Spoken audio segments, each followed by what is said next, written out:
Greetings, Algo artisans. Are investors abandoning Bitcoin just before the halving? We're going to talk about what's happening in the investment world, and we're going to take a look at the charts, and we're going to get into it right now. Okay, so let's start with the charts. I'm looking at Bitcoin here on the daily chart, and of course we have this monumental rise that we've all noticed going back to really last year, but especially the beginning of this year, where Bitcoin went from 38-ish thousand all the way up to 74, almost a perfect times two. That's a pretty big deal, and that only really happened in about 2 months, a little bit less than that. So very impressive. Bitcoin's taking a break now, and the question is how low will it go? I should cash this out just to be safe.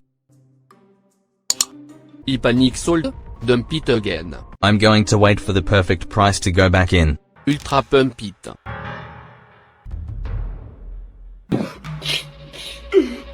We talked about that yesterday. We have a couple of areas, just a brief review. It could be anywhere realistically between, say, this 50,000 area, or it could just stop going down at this 60,000 area. That's a nice support. We've already seen it bounce off that, and if it drops again, that's my most likely place. I expect to see a bounce, right? But anything can happen, of course, and we will jump over to the liquidity profile before we get too much deeper into the charts. So let's take a look at where the liquidations are. Okay, so the liquidations now are pretty much where they were this morning when we did our morning show. So we're looking at about 67,500, and then a nice big block at about 69.2 to 69.9, and then even a little bit higher up to 71. So let's go back to the charts here, put a mark right here at 67,500, and then we've got it at 69,200 up to about 71,000. Okay, so this is where most of the liquidity is right now, and that's most likely where price will go in the near term. In the meantime, the question is, will price bounce from where it is and then head up to grab that liquidity, or will it head down and then bounce up? And of course, there are many other things it could do, but those are the two most likely scenarios that I see happening, right? That's scenario one, and then scenario two might look something like this. Okay, and of course, it might do a few different, variations of that, but this is most likely what I see, and there's always that possibility to see price dip down a little bit further, but we are only 2 weeks out from the halving. So why the bearish pressure? Why is price continuing to bounce off the highs and even make lower highs? Well, quite frankly, this all-time high was pretty monumental. In any asset, you're going to see price retrace. And in fact, it's healthy.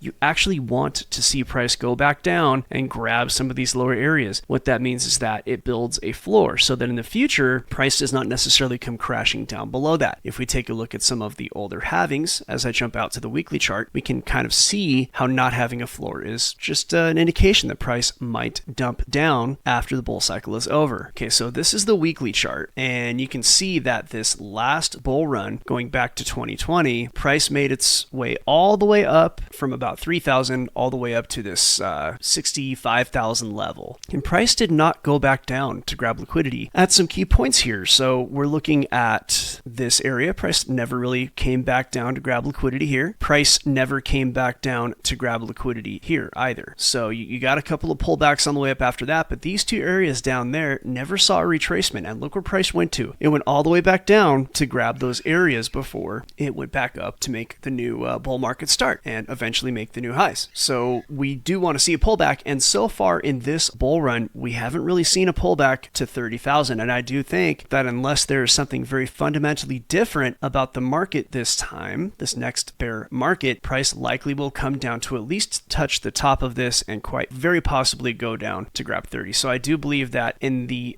doldrums of the next bear, 30 to 40,000 will be where it goes, unless there are some very fundamental changes to the market. And another place we have not seen a pullback is right here between 50,000 and 60,000, and we don't need to see one. It's likely to happen at some point now or later, and there's a decent likelihood we'll see it before the halving. It's not what my main thesis is, but it is something to keep an eye on. So we just gave you a little bit of a macro look, and now we're going to go ahead and jump into the financial markets. So if you look at the SP 500, coincidental, and I mean coincidental in the strictest of terms, at the same time as Bitcoin did make its way down just a couple of days ago, we also saw that in the main markets. And there have been talks of this because of geopolitical events, possibly because Israel killed a high-ranking Iranian commander. It could also be because of some attacks on the third largest Russian oil refinery. It could be all of the above, or it could just simply be that it was time for price to pull back. It could be that the elites are just, letting the market fall, and so they can reposition and make more money later. This is quite possible. Whatever the reason, this did happen, and CoinDesk has something to say about this, right? Because when this happened, you also notice that bond yields jump, and that's where the big money plays. That's where the big money kind of goes to store their money. Among many other places, the bond market is humongous. First of all, the bond market has